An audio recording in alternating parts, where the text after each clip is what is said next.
Merci d'être avec nous pour cette troisième partie du Grand Journal. Vous pouvez nous écouter sur l'application Radio J, téléchargeable gratuitement sur l'App Store et Google Play. Place maintenant à l'entretien de cette édition. Radio J. L'invité du Grand Journal au micro de Steve Nadjar. Bonjour Jonathan Curiel. Bonjour. Et merci d'avoir accepté notre invitation. Vous êtes le directeur général adjoint des programmes du groupe M6 en charge des magazines et des documentaires.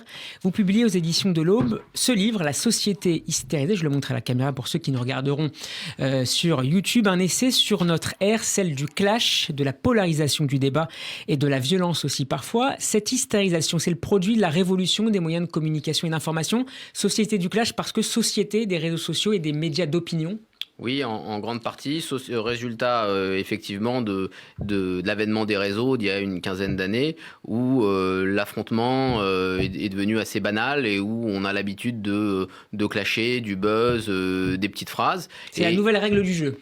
D'une certaine manière, c'est la nouvelle règle du jeu parce que les réseaux, pour plusieurs raisons, parce que c'est anonyme, qu'on est caché derrière son écran et qu'on se permet des choses qu'on ne se permettrait pas forcément dans la vie réelle, parce que également les réseaux sociaux font que vous affirmez une partie de votre identité. C'est-à-dire qu'aujourd'hui, vous via les réseaux, dites ce que vous pensez, ce que vous voyez, ce que vous mangez, et donc vous affirmez une partie de vous, et donc du coup, ça donne lieu à plus d'affrontements que par le passé. Voilà. Est-ce qu'on pourrait renverser la perspective ? Autrement dit, considérer que la brutalisation du monde, l'entrée notamment en 2001 dans une ère d'hyperterrorisme, et plus globalement la perception d'une accélération du monde, est-ce que ce sont des phénomènes qui ont trouvé finalement une sorte de caisse de résonance à travers ces réseaux sociaux ?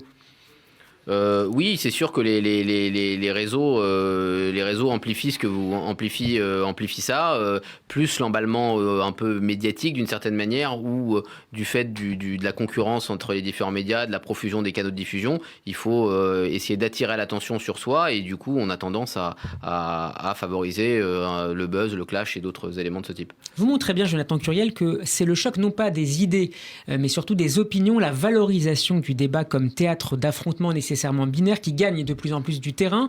Les points de vue sont présentés comme irréconciliables, mais si ça marche, si tout ça fait de l'audience, qui a intérêt à stopper cette dynamique presque infernale parfois ?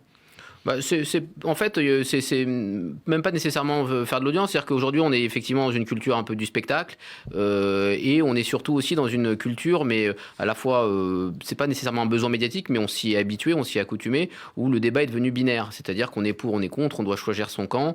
On est dans une espèce de société très polarisée, dans toutes les sociétés contemporaines ouvertes, où on a vraiment un débat avec des camps, avec des adversaires, et on a totalement ringardisé le dialogue, le vrai débat. On parle de débat tout le temps, mais en fait, il est nulle part. C'est-à-dire que la façon de discuter, de ne pas considérer l'autre comme un adversaire, est totalement anéantie. Aujourd'hui, on monte sur le ring, il faut se battre, et il faut se faire une opinion en 2 minutes. On n'a pas le droit de ne pas savoir. Moi, l'une des raisons pour lesquelles j'ai écrit ce livre, c'est parce qu'il y avait beaucoup de sujets de société ou d'autres sur lesquels j'avais pas forcément d'avis immédiatement, et alors que quand vous regardez la télévision, quand vous regardez les chaînes d'infos, quand vous écoutez la radio, quand vous lisez la presse, il faut toujours avoir un avis sur tout de suite. Et justement en lisant ce passage dans votre livre, j'ai pensé à peut-être la phrase la plus célèbre du commentateur juif Rachi de Troyes. Je ne sais pas, il le répète à plusieurs reprises dans ses commentaires. Est-ce que c'est possible de ne pas savoir aujourd'hui, notamment cette période de pré-campagne présidentielle ? Et vous avez bien raison, parce que j'avais oublié cette phrase qui est très juste et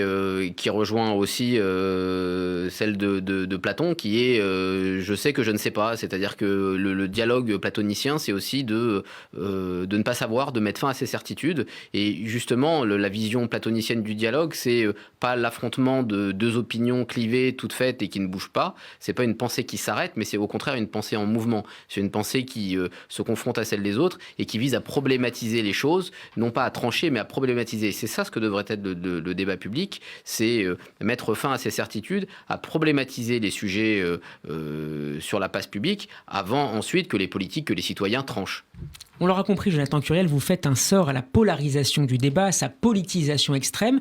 Devant cette sommation à choisir son camp, vous proposez un chemin plus exigeant, celui de la nuance, de la patience, un art en somme de la modération. Est-ce que c'est un choix subversif aujourd'hui, la modération ?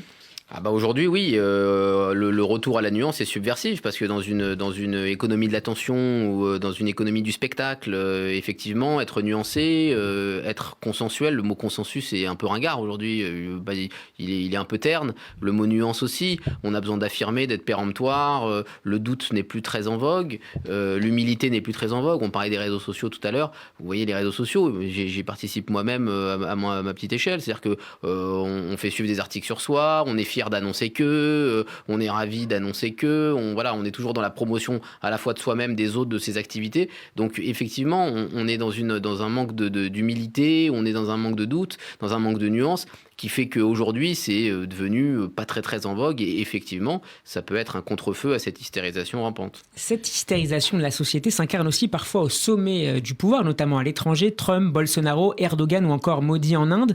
Dans cette nouvelle géopolitique des émotions, les démocraties illibérales, voire les régimes autoritaires, est-ce qu'ils ont un temps d'avance sur les démocraties ? Je dirais pas un temps d'avance, mais en tout cas, ce qui est sûr, c'est que c'est des régimes dans lesquels, ou des sociétés dans lesquelles on constate une polarisation très forte.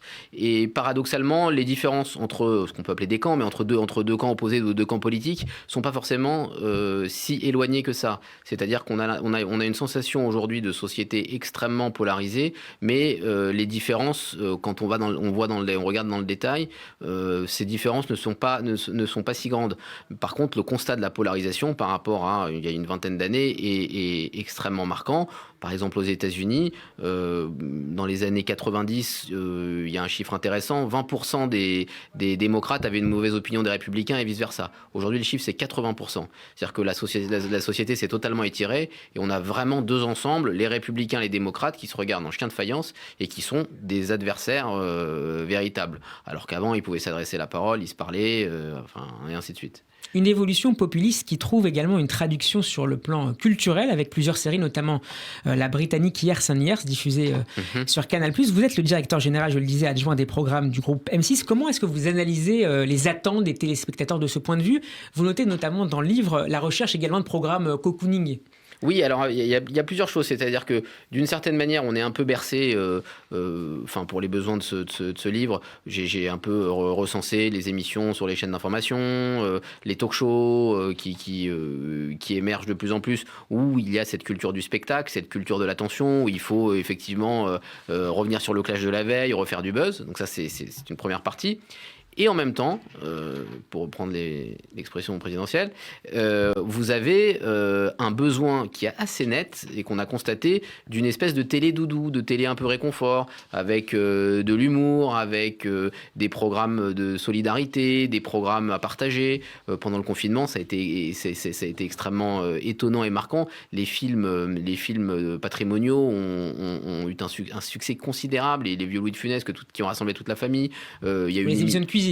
L'émission de cuisine sur M6 avec Cyril Lignac qui faisait des recettes en direct, qui rassemblait toute la famille, des émissions à partager.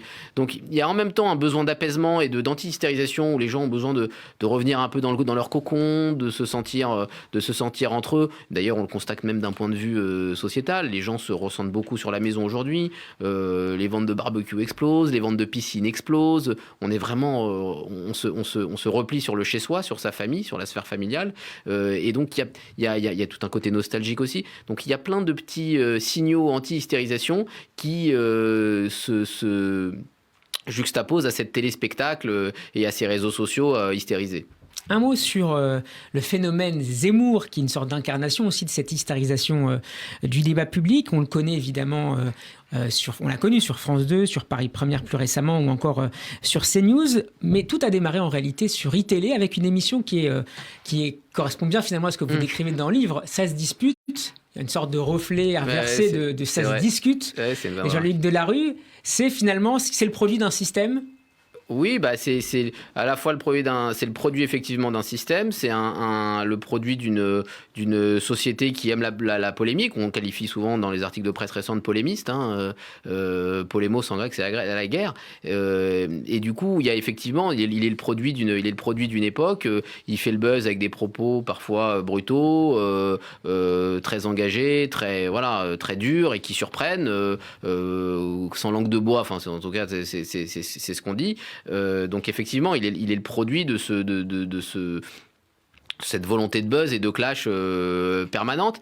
Et en même temps, sans juger évidemment du contenu de ses propositions, etc., il a une spécificité, c'est qu'il travaille la mise en récit, ce que font pas forcément les autres politiques, c'est-à-dire qu'il donne du sens à l'histoire, à la France, etc. Et je pense que ça plaît aux gens aussi de se placer dans une mise en récit et de ne pas être dans la politique technique et politicienne du jour le jour. Il y a un passage de votre livre que j'ai beaucoup aimé et sur lequel j'aimerais terminer cet entretien. Un avis ne devrait pas coïncider avec soi, au contraire, il devrait être hors de soi afin de pouvoir évoluer, se nourrir de l'altérité pour se sédimenter. Cette identitérisation, si vous me permettez l'expression, de l'opinion sert finalement d'adjuvant à la hystérisation de la société ? Oui, bien sûr. Aujourd'hui, c'est ça, et c'est exactement ça qui pose sujet sur les réseaux, parce que les réseaux ont des qualités, elles permettent à la parole de s'émanciper, de s'affranchir un peu, de démocratiser la parole publique. Et simultanément, aujourd'hui, il y a dans les réseaux sociaux, il y a une fonction performative. Performative, c'est quand on dit c'est faire. Voilà, dire c'est faire, c'est ça la fonction performative. Vous affirmez ce qui vous êtes. Et donc, forcément, ça peut brutaliser les autres de l'autre côté de leur écran, qui se sentent un peu envahis, qui se sentent un peu gênés, un peu brutalisés par cette prise de parole et cette affirmation de soi. Et donc, du coup, ça donne lieu à de l'affrontement. Aujourd'hui, on dit pas j'ai une alimentation végane, on dit je suis végane. C'est moi, c'est mon être qu'on attaque, c'est mon identité. Et donc, si on me critique sur les réseaux sociaux, si on me bouscule, c'est à moi qu'on se prend. Et donc, du coup, c'est à mon être. Et là, tout de suite, c'est très différent que dans un dialogue un peu policé où on peut débattre, on peut échanger de manière un peu plus relâchée et détendue. Un essai stimulant, La société hystérisée, c'est paru aux éditions de l'Aube. Merci beaucoup Jonathan Curel d'avoir accepté pour votre invitation. Notre invitation. On peut retrouver votre interview notamment sur la page YouTube de Radio J. À très bientôt. Merci beaucoup.